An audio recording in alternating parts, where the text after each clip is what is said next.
Okay. Yes. Come in. Dan, I'm sorry. Yeah. Is there any significance in all that boring? That's a lovely question. No, I love that question. All the water imagery that we see. That's a great question. Save that for our discussions of philosophy. All right. Other questions about I'm not clear on this. It's a complicated thought. There's all sorts of stuff going on. So yes. Yeah. What exactly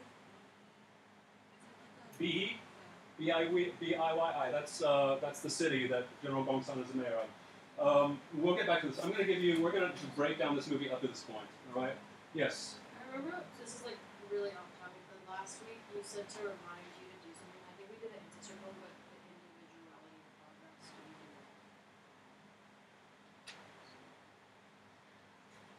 Did you do that? I just wrote a bunch of stuff that you told us.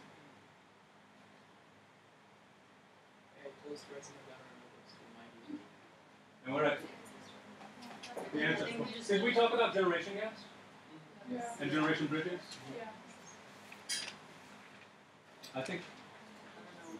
What are the words? Individuality, progress. Oh yeah, and so again, just the East-West comparison. We really are like Martians studying Earth, and notice I called us the Martians and the Chinese the Earthlings, because Earth is home to them. They don't picture themselves ever existing anywhere but on Earth, right? We picture ourselves as on this temporary thing called Earth that God's going to destroy at the end of time, and that we will leave to go to this eternal place called heaven, right? So we are far less earthly than the Chinese. Earth is all. There is nothing outside of nature, right? And so as we Martians look at these Earthlings called the Chinese as a separate planet, truly a separate planet, culturally, what do we see? We see the opposite of our own individualism. I think we started having that debate about, was it your class, about music and whether music should be censored.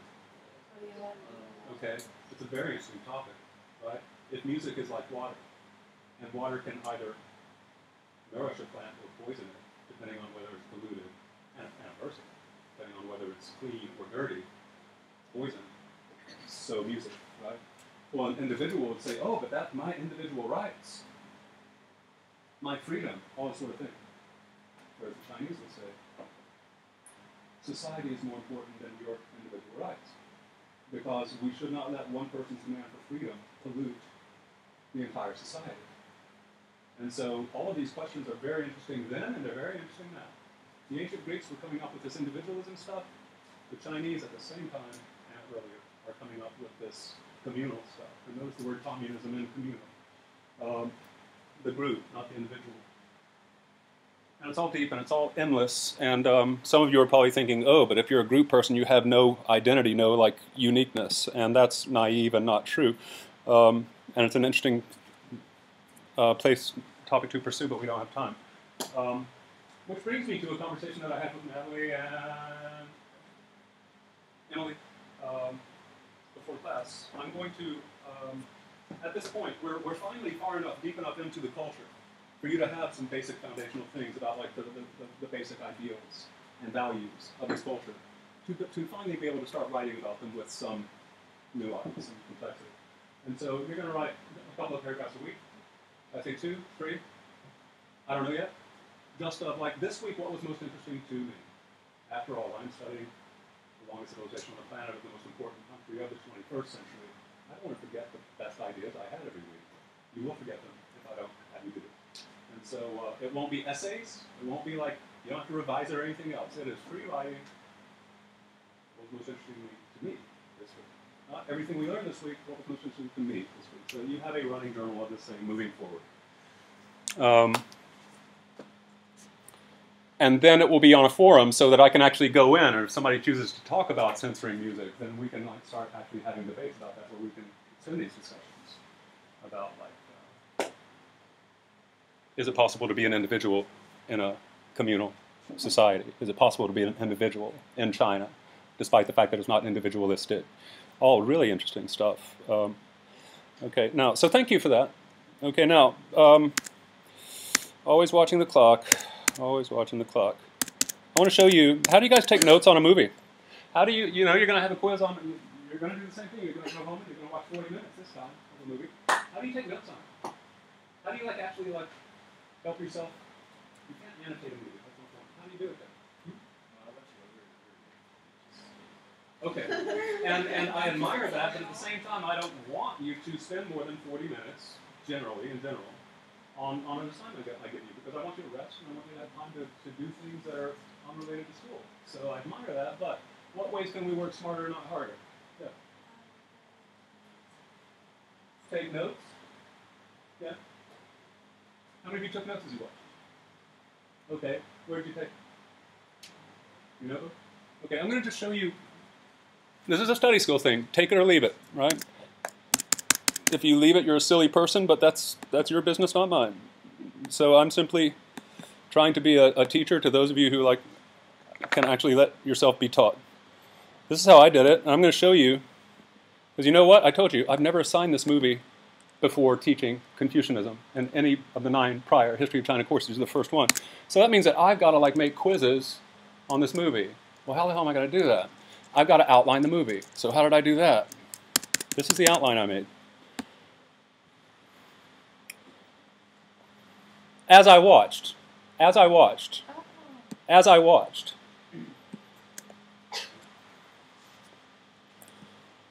Yeah. Yeah.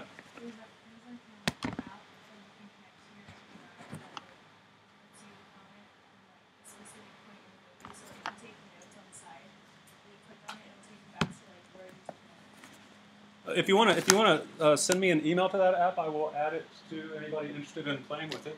I'm pretty happy with just my built-in system, and I'll share that with you.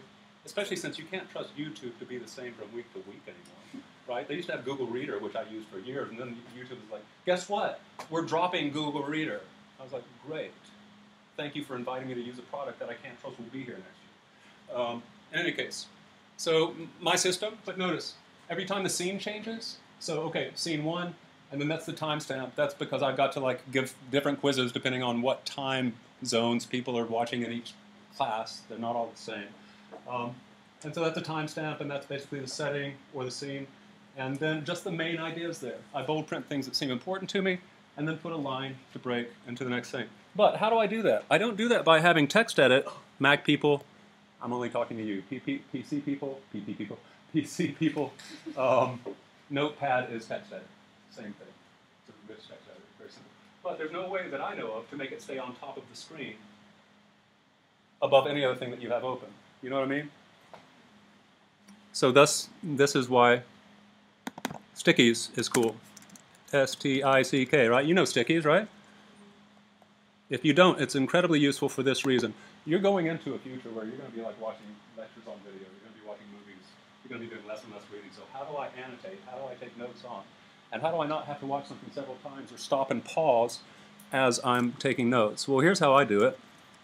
When you go to stickies and you go to note, you can make it floating. Now let me just, whoops. And now it's floating, right? So notice, no matter what I click on, that thing's always on top. So I can sit there and watch the movie, and as I watch, you know, I can pause, and I can blah, blah, blah. So scene 1, blah, continue, blah, blah, blah, blah, right? I can take notes as I'm watching. If I don't want it to be on top of the movie, I can simply do that, right? And the whole thing's there. You know, and then I just copy the outline with the notes onto a text edit and print it out. That's a simple study skill thing. Right? Now, so let's go back to this. In your notebooks, I want us to get our heads around the plot, the characters, and the politics of this thing.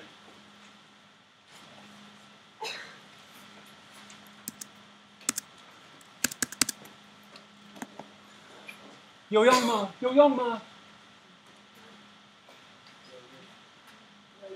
Ah, okay. Useful ma? Is it useful? Okay.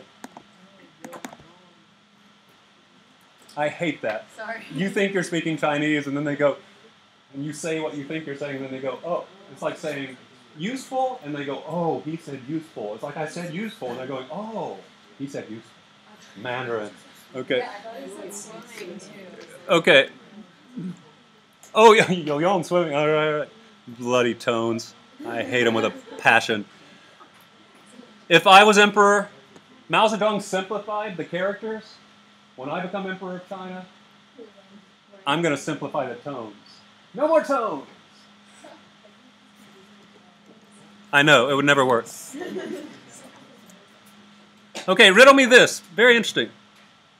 Come on, you son of a...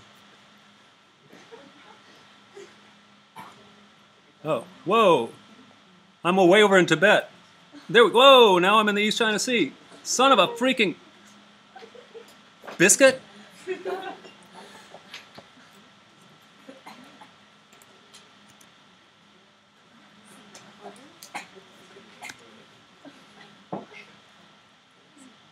Scheiße. See, I didn't curse because that was a curse word in German. Okay, now. What century was this in? It's around 1800. This is the Zhou in 1800. Compare and contrast. I'm sorry, 1800. What am I talking about? 800 BC. Now, is that before or after King Yo-Kai War? Look at your Bible. Look at your multicolored Bible sheet on the inside of your thing.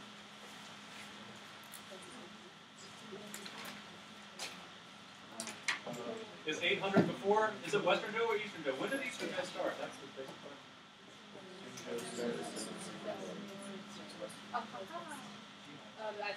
Eastern Zhou started in 771. So, Eastern Zhou started in 771. This is 800, so this is Western Zhou. Okay, compare and contrast. Here's the Western Zhou. How many colors do you see besides the red for the letter and the black, blah, blah? Just one. You see yellow, right? This is China, the Zhou, and roughly 250. Okay, call it, yeah, roughly 250. Stop! Stop! Why the difference? Why? Why the difference? Hands, hands, hands. Give me a hand. There's no such thing as being wrong. Maybe this, maybe that. Yeah? Thank you. Warring states. Not a kingdom anymore. A multi-state system that is at war. And so, which of the states do you remember from the movie that are important for our movie? Thank you. Somebody said Lou. Where's Lou? Oh my God, where's Lou? There's no Lu. What other states are important? Xi and Wei. Okay, Xi's still there. Wei's still there. Lu used to be here. Here. And in fact, so what happened to Lu? To Confucius' home state?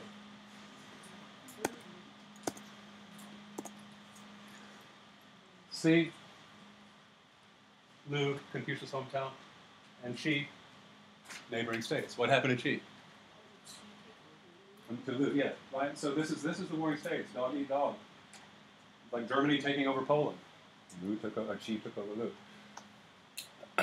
I want you to quickly draw into your maps. Just make a quick map. You know the shape of the chicken now.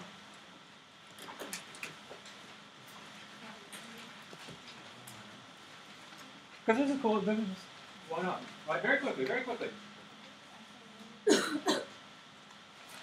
So, draw the chicken's head and draw the yellow river because we're still dealing with Central Plain. And notice the Yangtze here. Not much is going on below the Yangtze. We're still North China. And generally get the idea. You don't have to draw exact borders. You can just put names of them relative to each other. And put all of these states, Yan, Zhao, Qi, Wei, Han, Chu, Qin.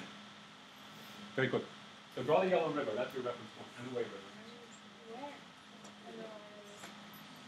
What's your question? What, the yellow river? And how many times have I told you? I know. It's north of the Liaodong Peninsula. the Shandong Peninsula, and it does that paperclip thing. And then the Wei River goes off from it.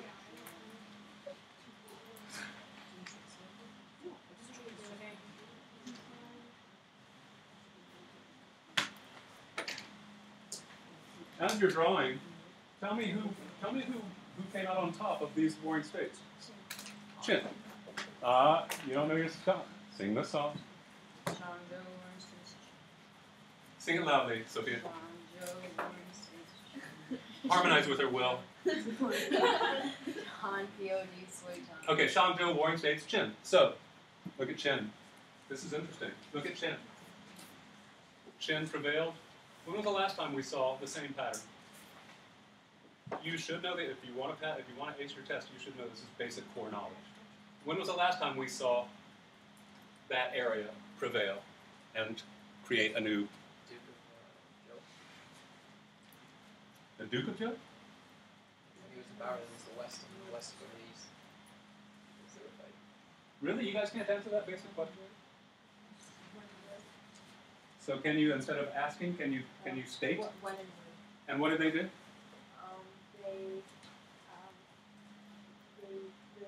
Speak up, woman. To rebel against Joshin, they got like an army. And in simplest terms, who was Zhou Shen and what did Wen and Wang do? He was the last Shang King. The last Shang King. And where were Wen and Wang from? Yeah, along what river? The Wei River. Right, and so the Zhou fief was in the same place, and the Zhou fief became the new dynasty. The Wei River fief became the new dynasty. Look, we've got now a new Wei River state, the Chen people. And they will do the same thing the Zhou did. That's why I had you learn the Wei. It's such an interesting river. Xi'an is such an interesting city. So, are the Qin and the Zhou kind of the same people? No, when the Zhou moved east, the Qin filled in that vacuum, remember? When King Youkai walked and they lost everything? So the Qin were, again, much like the Zhou, they were a semi-barbaric type of uncivilized or different tribe. We will either watch or I will recommend a movie about the first emperor that shows really well just how like unproper Chinese the Qin was. They were semi-barbaric. Which doesn't make them bad, because barbaric just means not Chinese to the Chinese. Anciently. Whoa. Oh, yeah, that's a lovely sound. Okay, wake up, rise and shine. Now, okay, so have we all had time to get our heads around? I want you to notice what's above Han. Notice this little yellow area? Keep thinking here. This is review. Think of your history. Luoyang. Luoyang is in this little yellow area. Now, that should be enough for you to like go, okay, I'm in the 200s, the 300s. Luoyang, I know what happened to Luoyang in 771. I can't hear you. It became capital. When who did what? No? Come on, guys. Look, I'm teaching you well. I told you two stories to like help you remember why something happened, and they're memorable stories, but they have a purpose. You probably remember the stories, but you're not being good students. I do like thinking that story has a freaking purpose.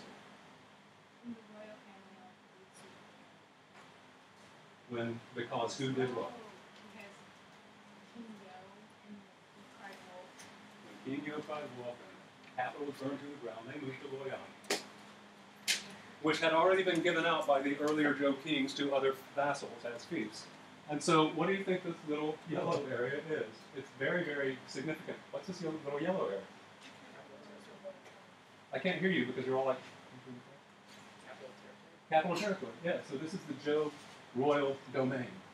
It's the smallest little piece of land out of all. So how much power does the Zhou throne have in the Eastern Zhou? Right? Nothing at all. So how much power do they have to stop all hell from breaking loose, which is what it's doing? They have very little power. That's just the point. That's what that detail shows you. I can't hear you. If they were all at war, why didn't no one ever attack them? Well, you're assuming that you know 700 years of the age of hegemons, the Spring-on period, and the Warring States period. And you don't. They will be attacked. They will fall. But in the meantime, they serve their use. Okay, yes? I will put this entire, this is a, look at the title of this document. HOC maps full history. There's probably 75 maps on this thing that go from the ancient to the present. But I'll share it with you. Okay. Okay, in your notebooks now, I want to do a bit of review.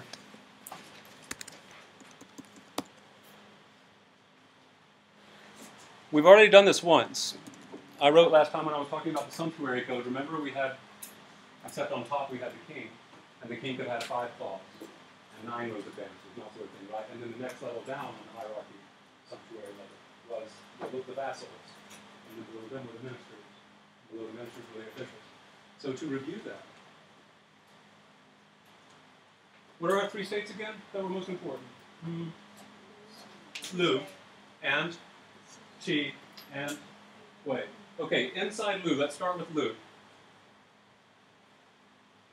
What's the name of the vassal of Lu, who was given Confucius' belt? Duke Ting. Okay, know these things. No, just take notes of them. I would maybe make little boxes like this: states, Lu, Qi, Wei, and then under those, don't make the box yet. Just make the list and then put the box around it. You know how big the list is. So under Lu, we can get those names straight, and those people straight, and that situation straight. Same with Qi and Wei. So in Lu, you had Duke Ting. And then, what was the problem with the 3 noble families? That's not. What was a significant problem with the 3 noble families? I don't really care if they had bad manners, and I'm the Duke. I can tolerate people who are just buttholes with bad manners. What significant political threat do they pose to me? Thank you for moving the conversation forward. You're not quite accurate. Didn't they all try to conquer each other? Over whom? Over the Duke. Look what's happening. The Duke of Zhou, by the way, how many times did Confucius mention the Duke of Zhou as you watch this film? If you went up to 30 minutes, several times. He keeps talking about the ancient Zhou, the Western Zhou. And the Duke of Zhou is his hero. Well, here's one reason. The Duke of Zhou established a sumptuary code that kept those at each level from trying to overthrow those above them. Look what happens when people no longer have loyalty to the sumptuary code and the honor and the bonds of loyalty and all that sort of thing. The names of the 3 families are Ji, Sun, and Shu.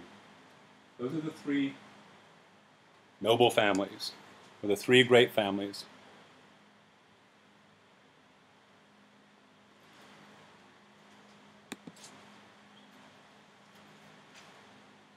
And this is just a list of your characters. But I want you to notice, so you've got the Ji family, or clan, you've got the Meng clan, and you've got the Shu clan.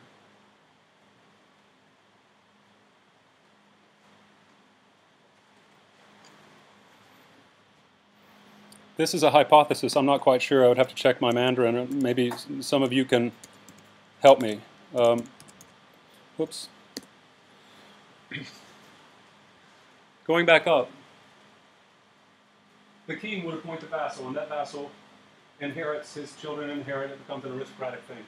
The vassal would appoint ministers.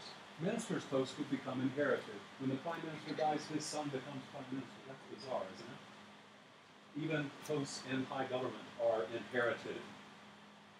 That's bizarre. What if the kid's an idiot and he's my Secretary of Defense, right? But I have to give it to him because it's an inherited post. It's just he's daddy's boy, right? But it's problematic system. Ministers would appoint officials. The official has, below the ministers, but still, they have inherited posts as well, were called the shirkas, S-H-I. Now this is what I find interesting. The subtitles of the movie, the translations of the movie, said that the Ji, Meng, and Shu were all Ji shirt, Sun shirt, or no, Meng shirt, Shu shirt. In other words, they seem to come from the official level of the hierarchy, these 3 powerful families. Well, those families were established, again, back in 1050, or around 1000, when the Duke of Zhou gave out all the fiefs. And so these are now over 500-year-old inherited social hierarchies. This is really our topic here, believe it or not, is the Duke of Zhou, and why Confucius loved him and admired him and thought he had the answers. What do we see happening when they forget the sumptuary codes? What are these three formerly sure families, official families, trying to do to their lord? Who is above them, the vassal and the hierarchy? What are they trying to do to him? We just said it. Overthrow him.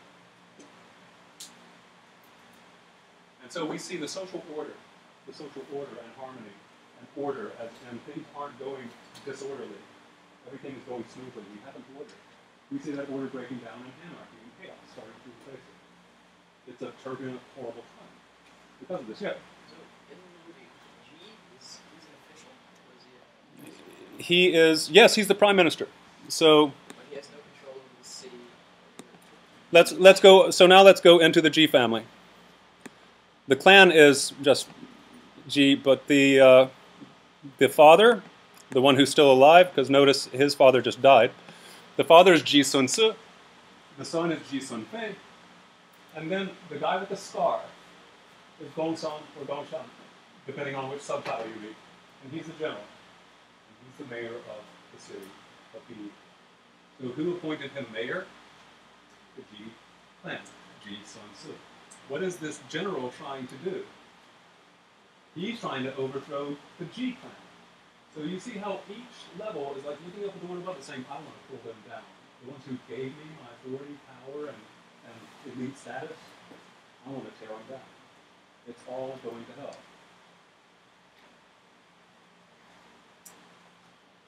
So that's our Ji characters right there. Ji Sun Fei is the son of Ji Sun Se. Our Hmong family, this is the oldest Hmong clan guy. The Shu family, this is the oldest Shu clan guy. They will become important in the second half of the movie. In Wei.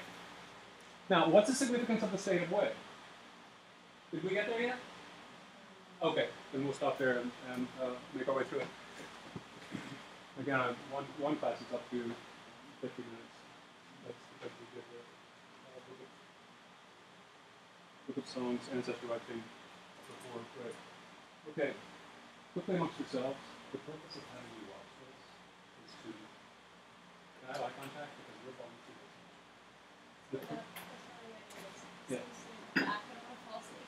this. The purpose of watching this film is to give you a preview of Confucius. I'm going to serve tea in a minute too, and that might help. Okay. And so, what ideas about two things? Confucianism as a philosophy, and Confucius as an individual. What impressions do you have so far? Sit with your group, young Fumiya, before I come and do a very big samurai decapitation on you. That means chopping your head off. But I do love you deeply. You're beautiful. They'll never change. Okay, go.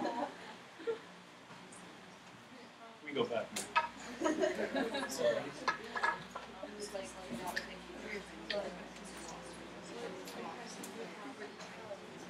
I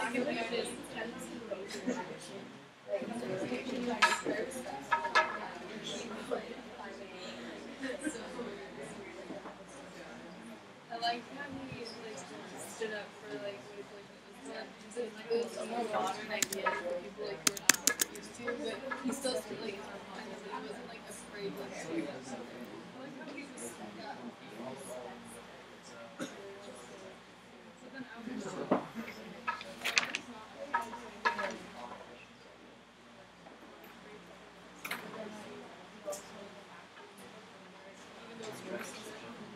Okay. All right. I think that's enough to start the conversation. And let's start generating some ideas. And again, don't close your thing. Keep it open because this whole thing is review and also instruction. I'm going to add some details that are important for you and also pull out of this conversation. Because I've already heard some people saying things that I wanted to mention, so I've heard it out of you. Good. What are your impressions? From this table first. Please speak up. What? Please speak up. Some of us thought that we liked how Confucius he wasn't afraid to argue his ideas on the more modern take some like tradition. Interesting. Did you hear that? He was not afraid to argue against tradition with more modern ideas. How many of you mentioned that in your own table? Where did we see that most clearly? In the When he was debating with whom about what? Gongshan about sacrificing the slave boy. Which was whose tradition, by the way? Whose legacy was that? Test question, human Sean.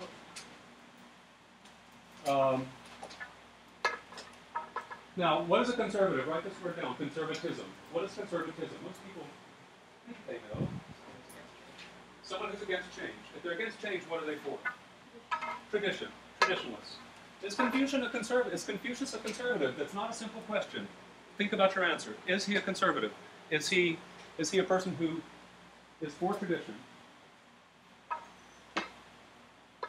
The answer is yes, no, and sort of. Discuss amongst yourselves and think amongst yourselves.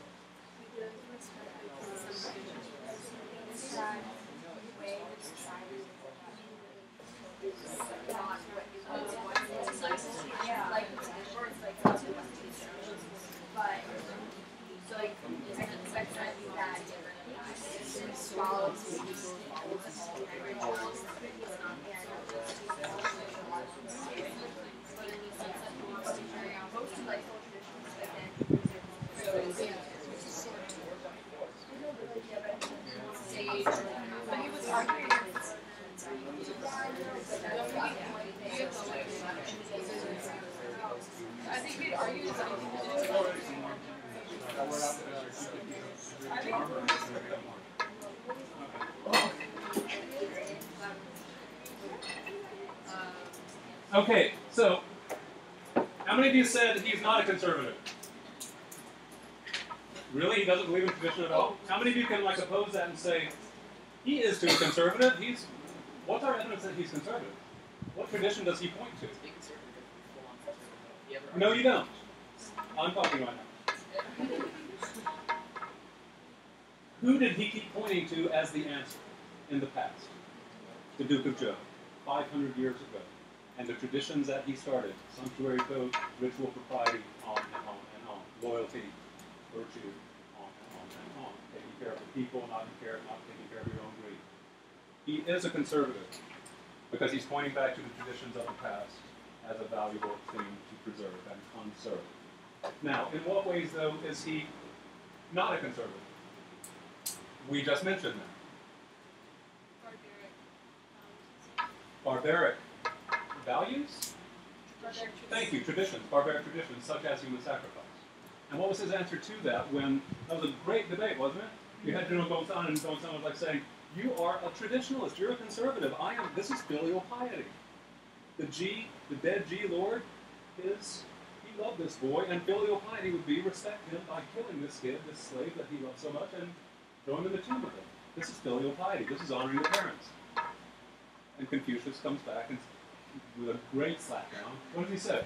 And you should do it too. He loved you too. So are you willing to follow him into death? And then Gongsan slapped. Did he slap Confucius? No. Something happened and they dropped something. He walked away and his shoe fell off? Okay. Oh, he put it back on? Okay, all right. I thought he slapped Confucius because I was looking away, taking notes. And then Confucius points to him. I have just one. Notice. And what did he say? This is a very important thing for your notes. What did Confucius say to everybody else about him?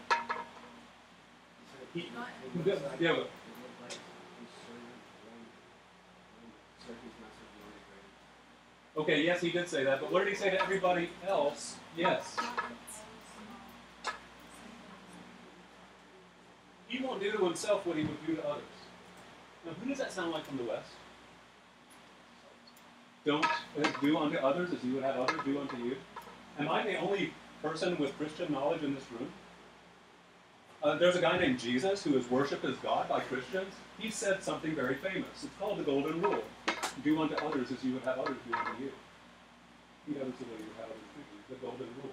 Capital G, capital R, because it's that golden. Notice Confucius has a golden rule too. Please write that down. Notice I have 3 boxes over here. We've already done states. We want to do some quotes and terms.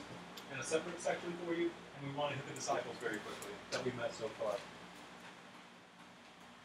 Confucius' idea of the golden rule is slightly different, and we will get there when you start reading the Analects in a class or two. It's slightly different from Jesus, and 500 years older, by the way, earlier than Jesus.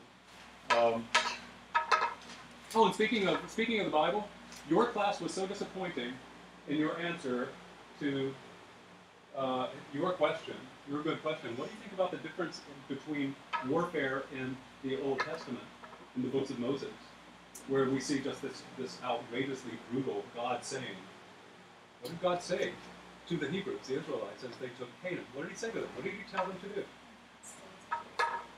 Not just enslave them, and not just kill them, but who else? Their children, their animals, their trees. If they say no, you can't take over, kill them all. If they say yes, you can take over, what do we do to them? Enslave them. What did Job do? They took over, and did they say, oh, you're not Job, we're going to take all your land and either enslave you or kill you? No, they said, if we're ever bad to you, overthrow us. Your class's debate did a very, very intellectually dishonest thing by saying, that's so biased. There must be a good thing in the Bible somewhere, and you let that conversation stop there. You allow that conversation to stop there. When staring you in the face is chapter and verse of what is in the Bible. So, of course, there are going to be good things in the Bible as well. But this is in there. And to avoid it by saying, oh, that's biased, is called denial. It's there. Yeah. I just feel like it's really uncomfortable knowing that there's some people who are Christian here, but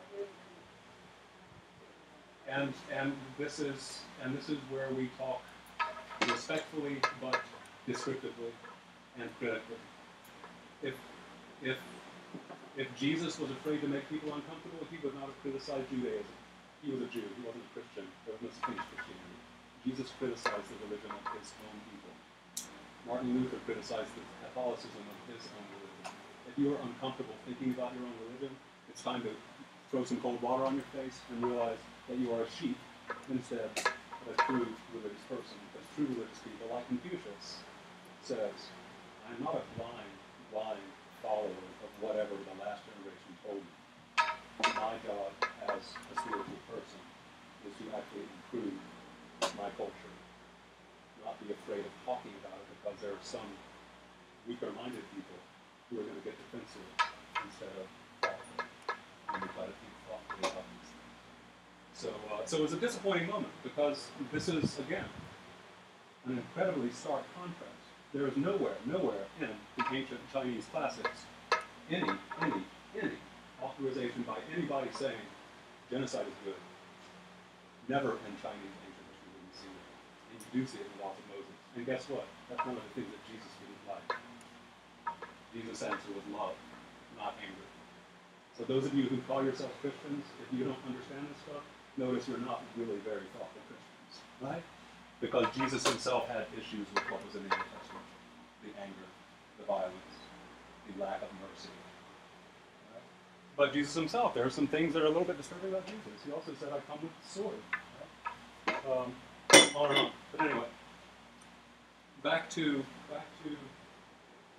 where were we before that? Yeah, I know we were talking about Confucius.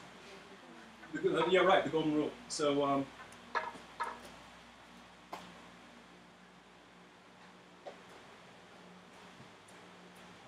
I'm walking around with 2 tea bags in my hands.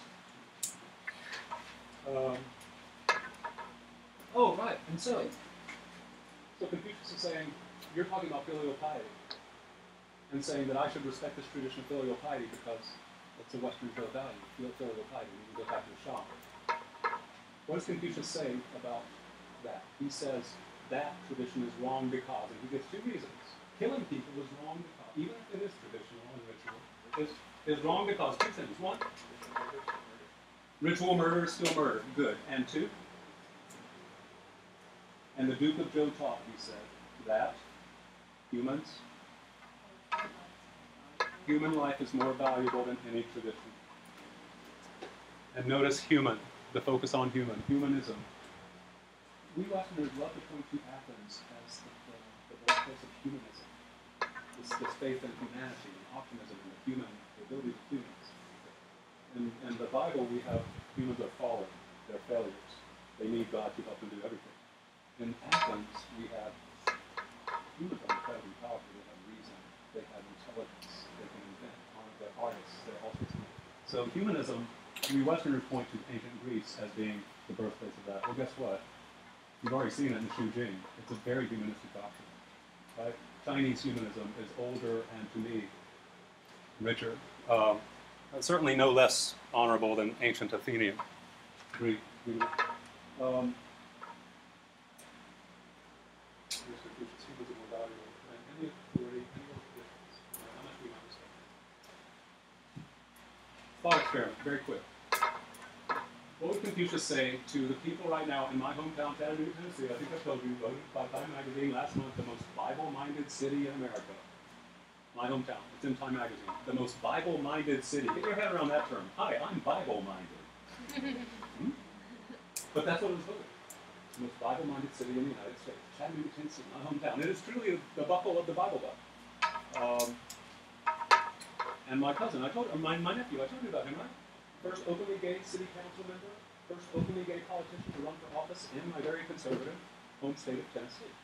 And he was elected. Openly gay, and he was elected to the city council. His district elected him. Downtown Chattanooga. He, unlike all the other city council members, actually in his first 6 months passed 5 pieces of legislation for the city. The rest of them sat and collected a paycheck and did nothing. They were just one of the lazy sloths who liked the connections that we had from running for office. This is the only one. The fifth one was like, let the poor have chickens in the city limits so that they can have eggs and all sorts of stuff. Urban chicken coops, right? What a useful thing if you're poor, to not have to buy eggs, to not have to buy chickens, right? Because you can actually grow your own food. All sorts of useful things. Bus services for the poor to get to the Volkswagen plant so that they could work more easily. On and on and on. This fifth bill was equal benefits for public employees, firemen, policemen, other government servants, or same-sex couples as for married couples. A fireman is a man with a wife. His wife is covered with insurance benefits. If she gets sick, he doesn't have to pay for her in the hospital because it's a benefit that married people get. A fireman is gay, and he's been living with his male partner for 10, 20 years. Partner gets sick, the fireman cannot cover him with his benefits because there's discrimination against same-sex couples. Right? It's not a marriage thing at all. It's simply same-sex benefits to make it fair. There's a lesbian firefighter in Chattanooga who had a partner, right? And her partner couldn't have any sort of assistance from her job the way that the male firefighter could for their wife. As soon as he passed that, guess what the most Bible-minded city, people in the most Bible-minded city's district did about my nephew trying to pass this law? They quoted the Bible. They said, chapter and verse, homosexuals are an abomination, and they should be stoned to death. Right? This is in, chapter and verse. Google it. Abomination, homosexual, Bible, and you'll see it. In more than one place. Stone them to death. This is the laws of the ancient Jews, of Moses. These are laws that God told Moses. Stone people who break the laws. These are commandments. They're not polite suggestions. When we tried to pass this piece of legislation, we were democratically elected to serve for 2 years before the next election. They started a petition drive to recall him from office. We're not going to try to vote him out of office in 2 years. The next time democracy says we've had a chance to change our leaders, we're going to take him down now. What would Confucius say to the conservatives that are trying to take my nephew out of his elected position because they consider him an abomination because he's homosexual? What would Confucius say to them? Think about it. No, think about it. Now, you just saw what Confucius said to Vincent about killing this boy. It's our tradition. What would Confucius say to these Christians, these Bible-minded people, about trying to take my nephew out of his legally elected position because he was advocating equality for different people? Very quickly, this shouldn't be hard.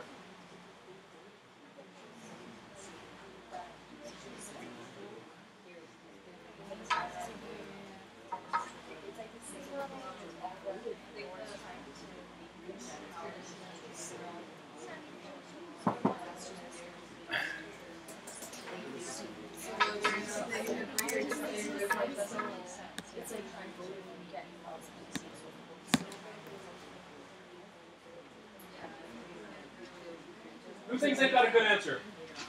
Please raise their hand. Who thinks they've got a good answer? Thank you. What do you got? Why is it so much worse to be good than to sins? Because in the Bible also says that you should stone other sins. For example, adulterers and divorces, Yes. and daughters who lose their sex before marriage. Yes, that's a good one. But thinking, and that is a good one, a very good one.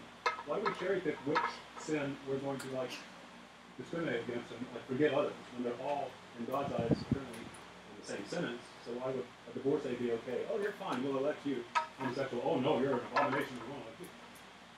We'll stone you. We won't stone you. God says stone both. For God's law. But thinking again of Confucius' response to our conservative filial pietists, what would his response to our Bible-minded people be? I thought that he disagreed because he said there's like a hierarchy of power and he shouldn't try to overthrow the leader. Okay, there is that. We have a tradition of elections, and you were trying to create anarchy by saying elections only are okay when we agree with them after we lose. Yeah, and I think there's more. People are becoming more openly gay recently because the U.S. has become more laid back. Okay, but that would be Confucius' argument. Sorry, I'm Well, rushing. I'm saying that Confucius said that tradition should be kept for long. That Did he say that? well, he said the tradition of He never said Confucius shouldn't be kept for long. He didn't say tradition shouldn't be kept for the long. tradition of killing people, slaves, in a funeral because of sacrificing shouldn't be carried out, and so Because. it's not just, it's not correct. Okay. Okay. All right. Now we're And talking so it's saying, accurately. and so the Bible says God loves everyone, okay? And so a homosexual is a human being, so Okay. that should be part of everyone. And so that's not You were correct. putting your tradition over this human being. Yeah. You were putting blind tradition over this human being. You're following tradition, even though it tells you to ignore and dishonor and deprive somebody of a status of being a valuable human being. And I like your evidence. Later, God, I'm not sure God ever said love everybody, but Jesus said. I want to move on past this. Does anybody have anything to add that hasn't come out yet? Yes. Speak up. Speak up more. Oh, right. If you were elected, would you like if somebody unelected you? Right. Yes. They're putting tradition ahead of human life. I can't hear you. What? They're putting tradition ahead of human life. In a nutshell, you're putting tradition ahead of human life. And so, notice these people in the Bible-minded city of the United States, what do we call them? They're like, it's in that book, and by God, it can't be changed because of that. Literally, by God. It can't be changed because it's in the book. What do we call those people? It's in the book, it's true. Literally true, everything. Fundamentalist, have you ever heard the term fundamentalist? Is Confucius a fundamentalist? He's a conservative, but he's not a fundamentalist. He is willing to think critically of the traditions. And the closest thing we have to religion, which is the rituals. Let's see what else we have. Speaking of ritual. How many, well, this very, anybody want to challenge this? Ritual, a better synonym for ritual in China is etiquette or manners. Anybody want to challenge that? How many times do we see ritual as simply what we would call etiquette or good manners? How many times is that? We can think of examples from the film in which we saw just simply good manners. Confucius bowing, drinking that. Yes, good manners, good form. Awesome. How about the way he walked? How about the way he entered a room? Remember the very first time we saw Confucius, what did he do? And everybody laughed at him. He bowed, and why was that funny? It was outside, and you can do it inside. And he did it outside. Why? What's happened to the people's reverence for tradition in his age? It's gone downhill. In the old days, the Duke of Zhou, the ritual said you bow on the outside of the palace. Well, we don't do that anymore. That's like calling a teacher mister. That's like saying yes, sir. That's like showing respect to our elders at Paul. We don't do that anymore. They just called him Mr. More and more this is becoming true. It's happening here in our culture as well. And so Confucius, in this sense, is a strict conservative because no, I'm going to do it properly. I'm going to continue having etiquette. Yes. So what was the thing about painting the high walls? Part of the sumptuary thing. Oh yeah, is that ritual or is that Confucius? Confucius wanted to do it. No. He said the Duke of Zhou established this. 18-foot walls. There is a logic to them. Yes, so only the Lord can have that, and so the Lord's city can be defended, but no other people in that region can have defended cities because only the Lord's city deserves to be defended. So again, these things. Let's quickly get through it. The Western Zhou is his model. We've said we've seen that the Duke is his hero. He constantly talks about in the Zhou book of records, the book of Zhou rites. This is another Confucian classic. It's called the Zhou Li. Li is the word for ritual. Li is the word for ritual. So you've read two of the Confucian classics, Shujing, Shijing. This is the Zhou Li, the Zhou book of rites. It has disappeared, but we have a Han Dynasty rewriting of it. It's incredibly interesting.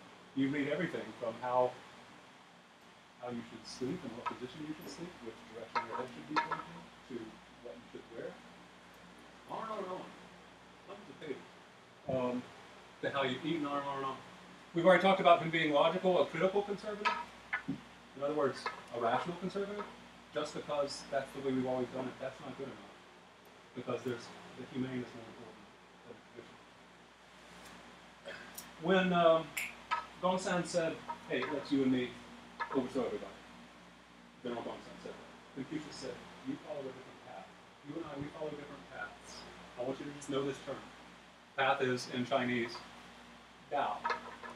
You've heard of Taoism? Yes, no. You've heard of Taoism? Yes, no. If you haven't heard of Taoism, next to Confucianism, it's the most important philosophy in China. And Taoism, so Confucius himself said, we have different Taos. So Tao is simply the wise way to walk through the world. Not a path, because notice Confucius is very willing to go off the path if he thinks it's better not to follow that path. Right? So again, it's not blind. So the Confucian path is the ritual tradition, and the Taoist path is very different. I'm setting up Taoism and Confucianism coming soon. Okay.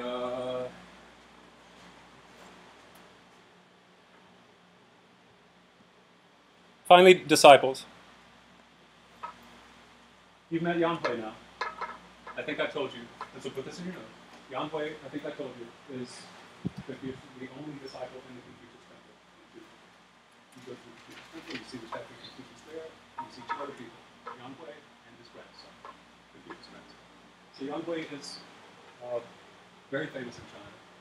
He was the poorest of all Confucius' disciples. He lived in a dirty hut.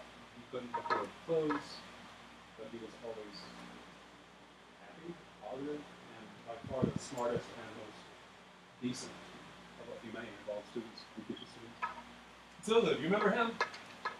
When the little boy was running, who did he come up to? Zulu. And Zulu pulls out that sword. Notice Yan Hui is scholarly and virtuous. Zulu, what are his characteristics? He's militaristic. Oh, right. You got my notes from last class. Let's start watching